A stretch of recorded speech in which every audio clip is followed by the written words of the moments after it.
one person is good and you be pitching it. Let him pitch it. Let him pitch it.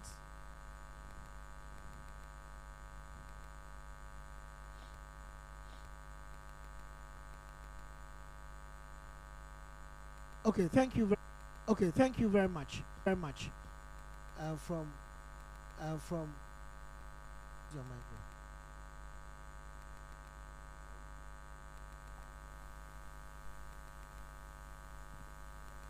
Is it on?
Hello. Hello. Hello. Hello. Hello.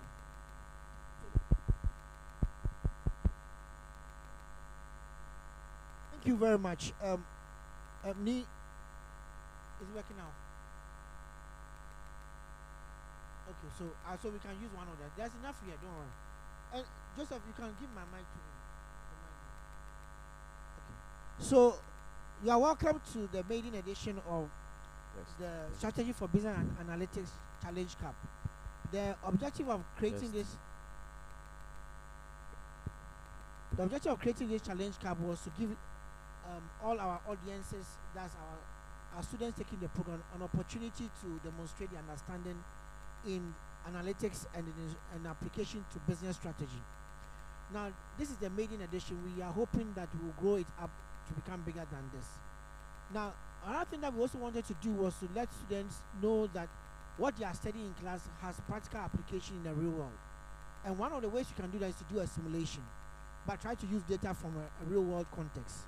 So today we have City Med Hospital, which is a hospital in Ghana. About 4 hospitals in Ghana's data we put together to create City Med.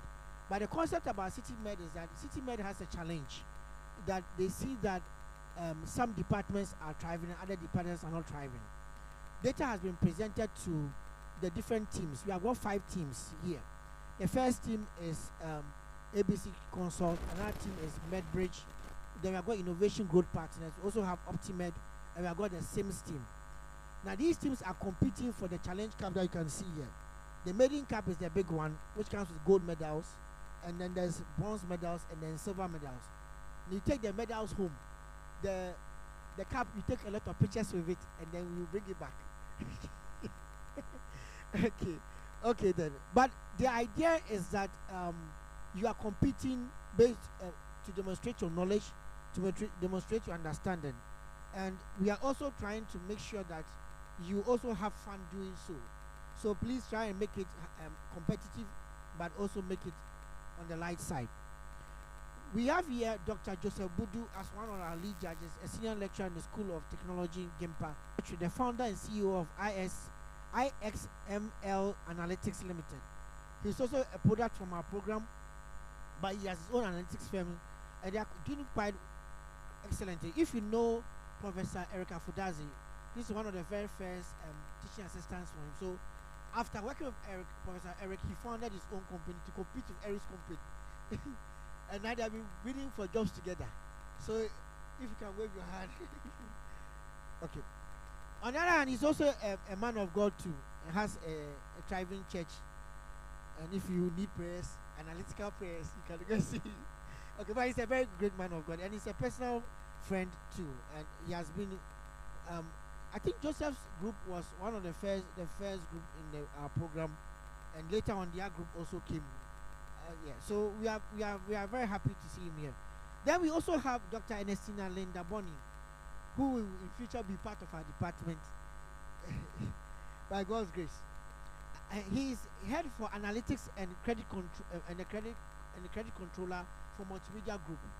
I know you know the Multimedia Group, and so we are very privileged to have Dr. Ernestina here. She has a PhD in analytics, so don't think that she's just sitting down listening to you.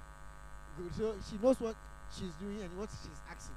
There are gentlemen here who say they won't do PhD in analytics, so after that you can talk with her and she can explain to you what it means. Okay, and we also have here Mr. Kenneth Owusu-Entwi, who was recommended by which of the groups?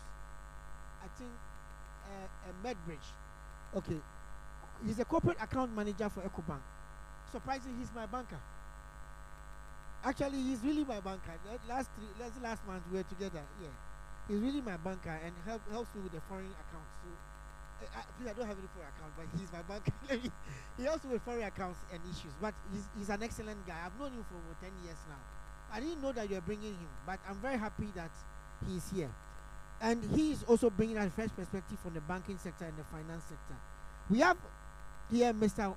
Wahab Adams Hamidu, also the group head of information technology for Holland Ghana and then Holland Insurance Group. Good. He's also one of our maiden master's programs, that's MBA, and he's excellent. I've actually known him as a personal friend too for years, and he has come to a lot of. We did a program in Gimpa, you were there, and you are also here. So thank you very, very much, Wahab. So please see him here. It seems that almost everybody here has done something to the department or is doing something to the department. Then we also have Mr. Richard Astravo, who is the Chief Operations Officer for RX Health Information Systems. Now, RX Health is one of the leading information systems companies in Ghana, behind the National E-Pharmacy platform and behind other platforms I cannot mention for security reasons. But he's the head of operations for both Ghana, Angola, Nigeria, and so many other things. But was trained here in our department, and I'm also proud of him. I didn't supervise you anyway, yes, but I'm so proud of him. But he was disturbing me in class a lot. I'm very, very proud of him. And most of the hospitals that you have met before, these were one of the companies that had a health insurance platform they were using. Then they left them for nationwide entities and went on to do the national one. So now they are not into the corporate ones. They are not. Oh, you are still doing corporate. Hey, you guys. Okay, so when you go to Nigeria in Lagos, they handle health insurance for Lagos as a state. Lagos State, they are handling that, and they are doing such for also other ones for Angola and other African countries. Lastly, but not the least, we have my personal friend, my pitch friend, who has been pitching me to the university. He's Professor Godfrey Owusu. I can't do much without him. He's an accountant and economics professor. He's also into a lot of issues concerning football, and also into a lot of issues concerning issues about healthcare economics too. So he is a professor in the University of Ghana Business School. He's the only person in a business school that wrote a paper and BBC took it to discuss it as a big issue. Yeah, on how to manage is it how to manage their finance, how footballers manage their lives in terms of their financial management for footballers in Ghana and in Africa after their football beyond retirement. Yeah. So currently what he's trying to do is to try to build a framework for them in such a way that when you are a footballer and you are finishing, you can be able to have some kind of a proper plan in managing your life after the football, managing your financial life after football. The money is not coming plenty. So what do you do with the money that you have? So that's why you see him here. So we are very good people who are able to do the work that we are going to do today. Without much ado, your returning officer is Dr. Joseph Budu. And I'm here as a humble servant who will just be giving prizes out. I'm hoping that the team that wins fairly. Okay, so we will call on the first group as I hand it over. The first group being ABC Consult to come and present. So ABC Consult, you can come in here. If your teammates want to stand by you, they can just hang around here. But if one person can come in and come and do the presentation, so can you clap and welcome ABC Consult? Oh, the other groups are not supporting Innovation Growth. They are not supporting them. Optima, thank you very much. Okay, so I don't know what you are doing.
Hello.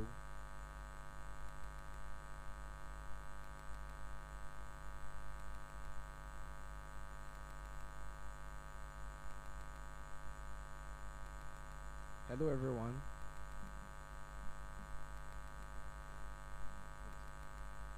Good evening, everyone. My name is Ebenezer Yobo. I'm the manager for ABC Consult Limited. We are approached by a hospital, and they came up with a problem that they are facing challenges in some of their departments.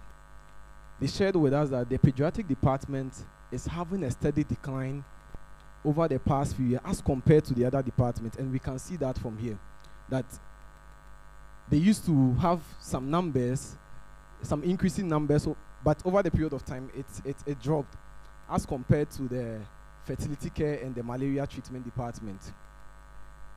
They realized the drop because at first it was their maiden department or their best department, but unfortunately things change. So we are trying to analyze some data at this moment to solve their problems.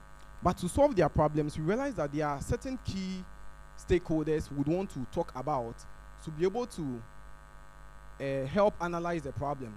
The first set of stakeholders were the doctors, who, in every hospital, there are some doctors there and some nurses. So we have some doctors, we have the patient, and we have the hospital administrators. So the doctors complain about 4 issues, same as the patient and also the hospital administrators.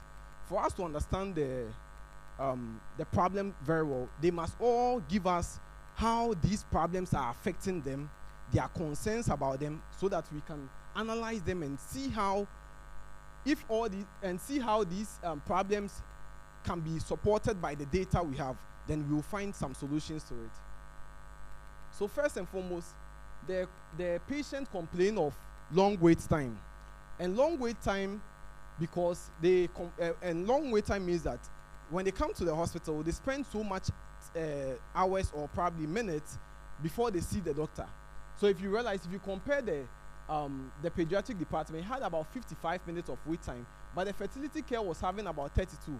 We can say that almost about 100% of that of the fertility care. But unfortunately, the pediatric department was the best department some time ago. But why do we have things changing this time around? And as compared to malaria treatment. Now, they also complain of patient satisfaction. They're not satisfied with the treatment they are receiving from the hospital. It means that they had compared some of the treatment they receive from other hospital to that of the current hospital we are talking about. They say that with the fertility care, they get about 88% of satisfaction. But that of the malaria, they had 77%, and the pediatric, which is 56%. Assuming you had this 56% in strategy of business analytics, I think it is a fail, right? You get a D and you reset. So this is the same thing here. They failed here, and so they are trying to find a solution to it. And it is evident in the numbers we are seeing here, because the patients are complaining about the satisfaction they are receiving. And you know, the patients are one of the key stakeholders in that department, because if you don't have patients, in fact, the hospital might cease to exist. All right. So it is important we take note of their complaints, and also complain of staffing issue. And you know, I'll summarize this as part of the resources of the organization. And so for that matter, I'll move to this part that I think they didn't. Is it here? Okay, sorry. There was a correlation chart I wanted to display, but I think I'm not having it if it was the same slide I sent to him. But what was interesting about the correlation matrix was that, and I would want to demonstrate something here. There was a perfect correlation between the pediatric department, the patient in the pediatric department, and that of those in the waiting time. So it had a correlation of 1, a perfect correlation. And you know, when two factors have a perfect correlation of that kind, it should be two different factors or variables have a perfect correlation of this kind. It should draw your attention to something that something is wrong there. And you know, it was waiting time, all right, waiting time, and the patient numbers. So when patient numbers go up, waiting time increases. And now we understood that waiting time is a time period the patients stay in the hospital, or they wait till they see the doctors. So if number of patients is increasing and wait time is also increasing, then there is a problem.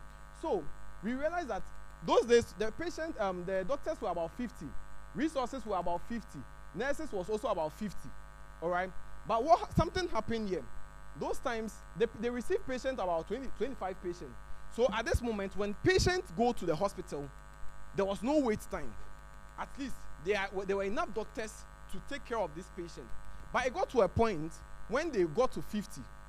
All right, when they got to 50, still there was still enough doctors to take or equipment to take care of these patients. But it got to 100. That was when the wait time was introduced. And unfortunately, the patient numbers were still increasing. So it got to 500. Now the wait time was unbearable for the patients, and now they started complaining. And that is why the wait time was introduced in the. I wish we had that correlation matrix so that we could understand that. I would appreciate if you could work on that for me. So that was how the wait time was introduced, and it was affecting the patient at a point in.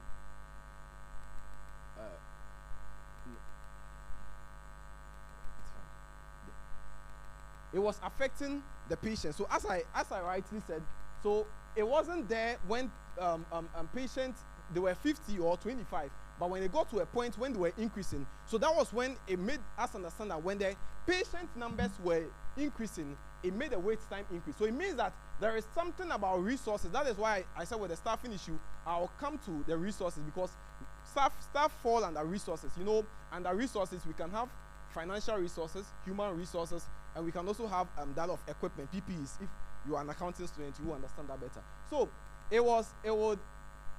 when we have about 100 patients, then we realize that wait time has been introduced, because assuming they spent 30 minutes on each patient, it means that the patient had to wait 30 more minutes for them to see a doctor. When they got to 500, you can just imagine how the situation would have been for them, and that is why it brought our attention. So these factors of resources, you know, I just want to whet your appetite on how this problem is, and we'll suggest some solutions on it very soon.